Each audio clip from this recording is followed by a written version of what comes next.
दोस्तों, अगर आप कहीं भी मैथ का क्लास करते हैं तो सबसे पहले तो आपको ये बताया जाता है कि वास्तविक संख्या के अंदर क्या क्या आता है और वास्तविक संख्या क्या होता है। तो दोस्तों, आपको भी ये चीज़ जानकारी होना चाहिए, क्योंकि वास्तविक संख्या है, प्राकृतिक संख्या, पूर्ण संख्या, ये सब होता है उसमें। तो ये सब का जानकारी अगर नहीं होगा, अगर कहीं भी अगर इसका यूज़ आ गया तो आपको नहीं समझ पाइएगा। तो इसलिए मैं आपको साधारण से ये सब जो है इसको मैं बता देता हूँ, उसके बाद मैं आपको आगे जो होता है चैप्टर ये सब मैं बताऊँगा। तो दोस्तों, अगर चैनल पर पहली बार है तो प्लीज़ चैनल को प्लीज़ सब्सक्राइब कर लीजिएगा और वीडियो को लाइक कर दीजिएगा। तो चलिए मैं वीडियो को स्टार्ट करता हूँ। तो यहाँ पे देखिए प्राकृतिक संख्या है, तो प्राकृतिक संख्या को ही हम नेचुरल नंबर भी कहते हैं, इसका इंग्लिश वर्ड है। तो इसको चलिए प्राकृतिक संख्या का जो डिफिनेशन है वो क्या चीज़ है। तो यहाँ पे देखिए गिनती की संख्या को हम प्राकृतिक संख्या कहते हैं। आप यहाँ से जाइएगा नहीं, पहले इसको समझ लीजिए कि क्या है। तो प्राकृतिक संख्या किसको कहते हैं, तो गिनती की संख्या को हम प्राकृतिक संख्या कहते हैं। तो जैसे गिनती कहाँ से स्टार्ट करते हैं, जैसे किसी भी बच्चा को सिखाया जाता है या आप भी जैसे जानते होंगे कि गिनती एक से स्टार्ट होता है, 1 2 3 इस तरह से वो जाते रहता है, वो अनंत तक जाता है। जैसे उल्टा 8 है ना, उल्टा 8 को हम अनंत कहते हैं, यानी अनंत जो हम कभी कल्पना नहीं कर सकते, वहाँ तक वो जाता है। तो इसमें हम यहाँ पे सबसे बड़ी संख्या इसका क्या होगा, तो चलिए मैं इसका सबसे बड़ी संख्या बताता हूँ। तो दोस्तों, ये जो अनंत तक जा रहा है तो इसका जो सबसे बड़ी संख्या है इसका हम कल्पना नहीं कर सकते, अनंत तक जाता है और इसका अनंत होता है, ठीक। लेकिन सबसे छोटी संख्या प्राकृतिक संख्या का सबसे छोटी संख्या कहा जाए तो क्या होता है, तो सबसे छोटी संख्या देखिए 1 से स्टार्ट हुआ है, उसके बाद 2 आया है, इससे बड़ा, फिर इससे बड़ा 3 है, यानी कि सबसे छोटा तो 1 है, 1 से स्टार्ट हुआ है, तो जो सबसे छोटी संख्या प्राकृतिक संख्या का वो हो जाएगा 1। तो चलिए अब आगे देखते हैं। हम देख लिए हैं कि प्राकृतिक संख्या क्या होता है। उसके बाद आता है पूर्ण संख्या, और पूर्ण संख्या का जो इंग्लिश वर्ड होता है उसको कहते हैं होल नंबर। तो चलिए हम इसको देखते हैं कि पूर्ण संख्या का डिफिनेशन आखिर होता क्या है। तो पूर्ण संख्या क्या होता है, तो शून्य के साथ प्राकृतिक संख्याओं को पूर्ण संख्या कहते हैं। शून्य के साथ, शून्य यानी कि 0, देखिए 0 के साथ क्या है प्राकृतिक संख्या। प्राकृतिक संख्या कहाँ से स्टार्ट होता है, 1 से, 1 2 3 इस तरह से जाता है, अनंत तक जाता है, ठीक है, प्राकृतिक संख्या। तो शून्य के साथ प्राकृतिक संख्या, ये प्राकृतिक संख्या हुआ और ये हो गया शून्य। तो शून्य के साथ और ये प्राकृतिक संख्या, इसको हम क्या कहते हैं, पूर्ण संख्या कहते हैं। तो इसका एग्जाम्पल हो जाएगा, यहाँ पे 0 हो जाएगा, ठीक है, 0 भी होगा, पूर्ण संख्या में 0 हो जाएगा, और 1 हो जाएगा, 3 हो गया, 7 हो जाएगा, 8 हो जाएगा, ये सब जो जहाँ तक आप जा सकते हैं वो सब हो जाएगा अनंत तक, या कुछ भी इसका जो एग्जाम्पल ये सब हो सकता है, ठीक है। तो उसके बाद देखते हैं यहाँ पे जो सबसे बड़ी पूर्ण संख्या क्या होगा। सबसे बड़ी पूर्ण संख्या इसका भी अनंत तक जाता है, तो इसमें भी कोई नहीं होगा, सबसे बड़ी संख्या इसमें कोई नहीं होगा, ठीक है। उसका सबसे छोटी संख्या इसका क्या होता है, जैसे पूर्ण संख्या का जो सबसे छोटी संख्या होता है वो 0 होता है, क्योंकि ये 0 से स्टार्ट होता है। तो सबसे छोटी संख्या पूर्ण संख्या क्या हो गया, वो 0 हो गया। तो चलिए अब आगे देखते हैं। आगे है क्या है, तो पूर्णांक संख्या है। क्या है, पूर्णांक संख्या। तो पूर्णांक संख्या को हम दोस्तों इंग्लिश में कहते हैं इंटीजर्स। तो इंटीजर्स क्या होता है, तो सभी ऋणात्मक संख्या। ऋणात्मक संख्या किसको कहते हैं, तो दोस्तों आप नेगेटिव संख्या जानते होंगे जिसमें माइनस होता है, ऋणात्मक में माइनस होता है। जैसे कि आप कहीं देखे हो -2 लिखा हुआ, -6 लिखा हुआ, -8 लिखा हुआ, यानी माइनस कोई भी नंबर है उसमें अगर माइनस लगा हुआ है तो उसको हम ऋणात्मक संख्या कहते हैं। तो देखिए यहाँ सभी ऋणात्मक संख्या, यानी कि सभी ऋणात्मक संख्या, जैसे कि -1 आ गया, -2 -3 इस तरह से जाएगा, अनंत तक इधर भी जाएगा, क्योंकि माइनस में भी कोई यहाँ पे ये नहीं है, फिक्स नहीं है कि यहीं तक हो गया, ये अनंत तक जाएगा। तो इसलिए इधर भी अनंत हो गया, माइनस में जाएगा, ठीक। और इधर आ गया, देखिए -1 के बाद आता है 0, उसके बाद आता है 1, उसके बाद 2, और इधर भी अनंत तक जाता है, ठीक है, इस तरह से हो गया। तो इसका जो आ गया पूर्णांक संख्या का जो डिफिनेशन है, ऋणात्मक संख्याओं एवं पूर्ण संख्याओं के यानी पूर्णांक संख्या कहते हैं। तो यहाँ पे देखिए जो 0 है तो न ही ऋणात्मक संख्या और न ही धनात्मक संख्या है, ठीक है, 0। तो 0 को न धनात्मक बोलेंगे और न ही ऋणात्मक बोलेंगे, ऐसे जान लिए। लेकिन इसका जब एग्जाम्पल देखा जाए कि पूर्णांक संख्या का आखिर एग्जाम्पल क्या होता है, तो जो इतना नंबर है ऋणात्मक का, इधर आ गया धनात्मक का, साथ में 0, ये सभी हो गया क्या चीज़ का, पूर्णांक का, यानी जो एग्जाम्पल हो गया। जैसे कि हम यहाँ पे 3 ले सकते हैं, -3 ले सकते हैं, यहाँ पे 2 ले सकते हैं, 5 ले सकते हैं, जैसे, ठीक है, ये सभी चीज़ ले सकते हैं। इसमें सबसे देखिए सबसे बड़ी पूर्णांक संख्या है, तो इसमें भी देखिए सबसे बड़ी पूर्णांक संख्या ये भी अनंत है, और ये भी जो सबसे छोटी पूर्णांक संख्या है ये भी अनंत है। तो दोस्तों इस तरह से हो गया। और यहाँ पे मैं समझाना चाहूँगा कि जो -1 है, -2 है, -3 इस तरह से, तो यहाँ पे देखिए यहाँ पे फिर -4 इस तरह से पीछे जाते जाएगा। तो -1 का जो वैल्यू है -2 के मुकाबले ज़्यादा है, तरह से फिर -2 का जो वैल्यू है -3 के वैल्यू से ज़्यादा है। इस तरह से पीछे घटते जाता है और इधर भी ये देखिए 1 2 3 4 इस तरह से बढ़ते जा रहा है। तो इधर हो गया और उसके बाद यहाँ पे अब आगे देखते हैं, अगला जो टॉपिक है देखते हैं। दोस्तों अगला जो टॉपिक है वो है परिमेय संख्या। परिमेय संख्या को हम कहते हैं रेशनल नंबर, इसका इंग्लिश वर्ड है, ठीक है। परिमेय संख्या का रेशनल नंबर इसका इंग्लिश वर्ड है। इसका जो डिफिनेशन होता है यही होता है कि ऐसी संख्या है जिसे मैं p/q के रूप में लिख सकूं, यानी कोई भी संख्या जिसको p/q के रूप में लिख सकते हैं। जैसे कि पूर्णांक में आ गया, पूर्णांक में जो आता है ऋणात्मक आ गया, फिर बीच में आ गया 0 और उसके बाद फिर धनात्मक आ गया, तो इसको हम p/q के रूप में लिख सकते हैं। जैसे कि आगे देख रहे हैं कि यहाँ पे जो कंडीशन है, यहाँ पे जहाँ p और q पूर्णांक को, यहाँ पे बोल भी रहा है p और q पूर्णांक को, जैसे कि p/q, तो p/q के मतलब होता है p यहाँ पे 3/5।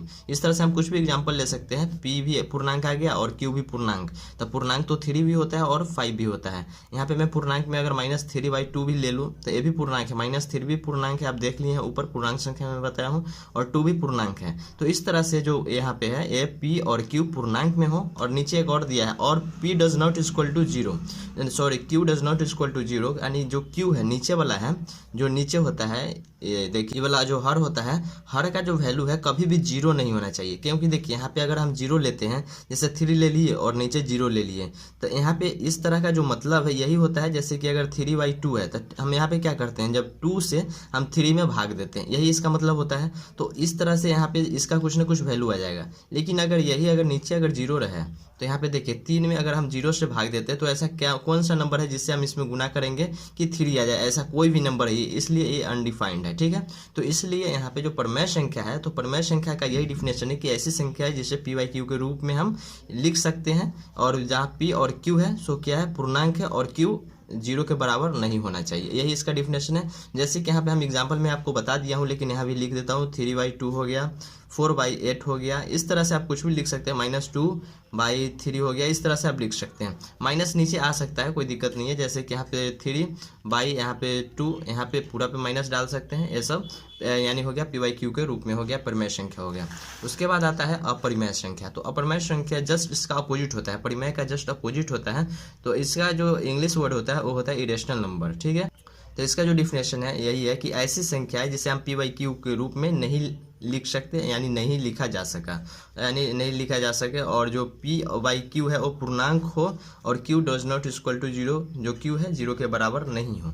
तो ऐसी संख्या कौन सा होगा, जैसे कि आप, तो मैं पहले बताया कि p/q के रूप में लिखा जाए उसको हम परिमेय संख्या कहते हैं।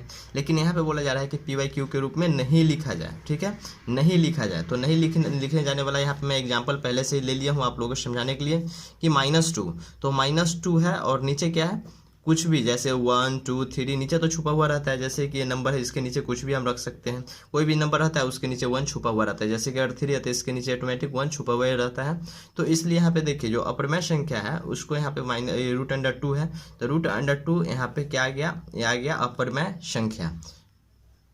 और दूसरा एग्जांपल हो गया √3, फिर तीसरा √5, इस तरह से। जो यहाँ पे देखिए यहाँ पे क्या है, तो यहाँ पे हो गया पाई को भी हम क्या कहते हैं, तो इसको भी हम अपरिमेय संख्या कहते हैं। लेकिन पाई का जो वैल्यू होता है वो होता है 22/7। ये हम अगले बार पढ़ेंगे, जो मैं आगे जो टॉपिक पढ़ाऊंगा उसमें आ जाएगा। लेकिन जो पाई यानी 22/7 होता है, इसको हम p/q यानी कि इसको हम क्या कहते हैं, परिमेय संख्या कहते हैं। लेकिन इसको नहीं, जो यहाँ पे रूट यानी जो पाई का जो सिंबल दिया गया है, इसको हम कहते हैं अपरिमेय संख्या, इसको अपरिमेय नहीं कहते हैं, इसको परिमेय कहते हैं। तो इसका वैल्यू यहाँ पे नोट नहीं कीजिएगा, यहाँ पे डायरेक्ट पाई को कोई भी पूछेगा कि जो पाई है, पाई क्या है, अपरिमेय संख्या है या परिमेय संख्या है, तो हम इसको डायरेक्ट बोलेंगे जो पाई है वो अपरिमेय संख्या है, परिमेय संख्या नहीं है। कोई पूछता है कि उसका जो वैल्यू है, वैल्यू क्या है, परिमेय है या अपरिमेय है, तो जो उसका वैल्यू है दोस्तों वो है परिमेय संख्या। तो चलिए आप देखते हैं वास्तविक संख्या, इसको आप आगे चलते हैं इससे आगे।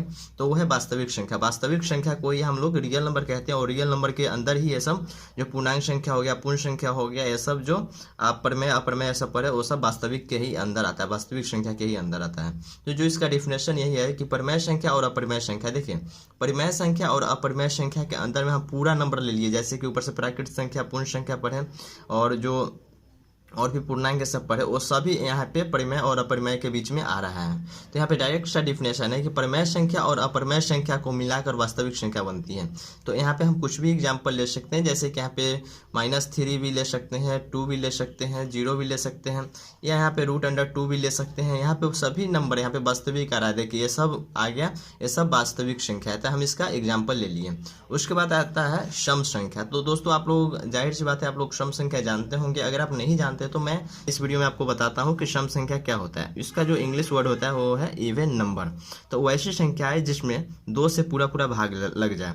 जैसे कि हम कोई नंबर लेते हैं, ठीक है, 3 ले लिए, तो 3 में अगर हम 2 से भाग देते हैं तो ये कट रहा है, नहीं कट रहा है, तो ये नहीं होगा। 2 लेते हैं तो 2 में अगर 2 से भाग देते हैं तो ये कट रहा है, तो हाँ कट रहा है, 1 आ रहा है। इसी तरह से अगर हम 4 लेते हैं फिर इसमें 2 से भाग देते हैं तो ये कट रहा है, 2 आ रहा है। तो जो इसका एग्जाम्पल हो गया, ठीक है, क्या होगा, तो इसको 2 से 1 से, जैसे गिनती है तो गिनती कहाँ से स्टार्ट होता है, 1 से स्टार्ट होता है। तो हम इसको 1 से बताते हैं आपको, 1 2 3 इस तरह से आप लिखते जाइए। तो जो सबसे पहले 1 आया, तो 1 को हम अगर 2 से भाग देते हैं तो ये नहीं कटेगा, तो ये तो हटाइए, इसको हटा दीजिए। उसके बाद 2 आया, तो 2 को हम अगर हम 2 से भाग देते हैं तो यहाँ पे 1 कट रहा है, 1 आ गया, ठीक।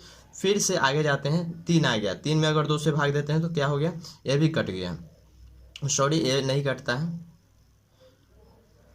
तो 3 में अगर हम 2 से भाग देते हैं तो यहाँ पे देखिए ये भी नहीं कट रहा है। 4 में 2 से भाग देते हैं तो ये कट गया। फिर 5 है, 5 में अगर हम 2 से भाग देते हैं तो ये भी नहीं कटा, ठीक। 6 है, 6 में 2 से भाग देते हैं तो 3। यानी कि हर एक, यानी जो ऑड नंबर है, यानी कि विषम संख्या है, विषम संख्या बाद वाले हर एक नंबर को ड्रॉप करके जो नंबर आ रहा है वो आ रहा है सम संख्या। यानी कि वैसी संख्या जिसमें 2 से भाग कट जाए। जैसे कि एग्जाम्पल में हम ले लें तो 2 4 6 8 10 इस तरह से हो जाएगा, ठीक है, इस तरह से होगा। और सबसे छोटी सम संख्या कौन है, तो वो है 2। सबसे छोटी सम संख्या 2 है। उसके बाद है विषम संख्या। विषम संख्या को हम कहते हैं ऑड नंबर। तो ऑड नंबर का जो डिफिनेशन है वही है कि वैसी संख्या है जिसमें 2 से पूरा भाग नहीं लगे। वैसी संख्या है जो जिसमें 2 से पूरा भाग नहीं लगे। तो दोस्तों जो 2 हुआ, 4 हुआ, 6 हुआ, 8 हुआ, ठीक है, ये सब जो नंबर है ये है सम संख्या, ऊपर वाला। और इस सब के बीच में पहले क्या था, 1 था। फिर ये जो 2 और 3 के बीच, सॉरी 2 और 4 के बीच में क्या है, 3 है। फिर यहाँ पे 4 और 5 के बीच में, सॉरी 4 और 6 के बीच में क्या है, 5 है। तो यहाँ पे 1 3 5 7 9 इस तरह से जो नंबर जाएगा, ये जो नंबर हो जाएगा वो हो जाएगा विषम संख्या, वो हो जाएगा विषम संख्या। और जो ये सब है 2 4 6 8 इस तरह से जो नंबर बढ़ते जाएगा, ये सब नंबर हो जाएगा सम संख्या, जो ऊपर में मैं समझा दिया हूँ। तो दोस्तों ये जो बेसिक जानकारी था आप लोग को जानना बहुत ही जरूरी था कि सम संख्या, विषम संख्या, प्राकृत संख्या जो होता है, परिमेय संख्या, अपरिमेय संख्या या वास्तविक संख्या, ये सब जो पूरा होता है वास्तविक संख्या के अंदर, ये आपको जानकारी लेना बहुत ही जरूरी था, क्योंकि बोर्ड में आपको इससे डायरेक्ट 1 या 2 नंबर का क्वेश्चन पूछा जाता है। तो दोस्तों अगर वीडियो अच्छी लगी तो प्लीज़ वीडियो को लाइक कर दीजिएगा, और चैनल पर पहली बार आए थे तो चैनल को सब्सक्राइब कर लीजिएगा ऐसे ही जानकारी लेने के लिए। और 10th क्लास में है तो आपको इस चैनल से बहुत ही सपोर्ट मिलेगा, तो इसलिए प्लीज़ सब्सक्राइब कर लीजिएगा। तो चलिए फिर मिलते हैं अगले वीडियो में। तो अभी के लिए बस इतना ही।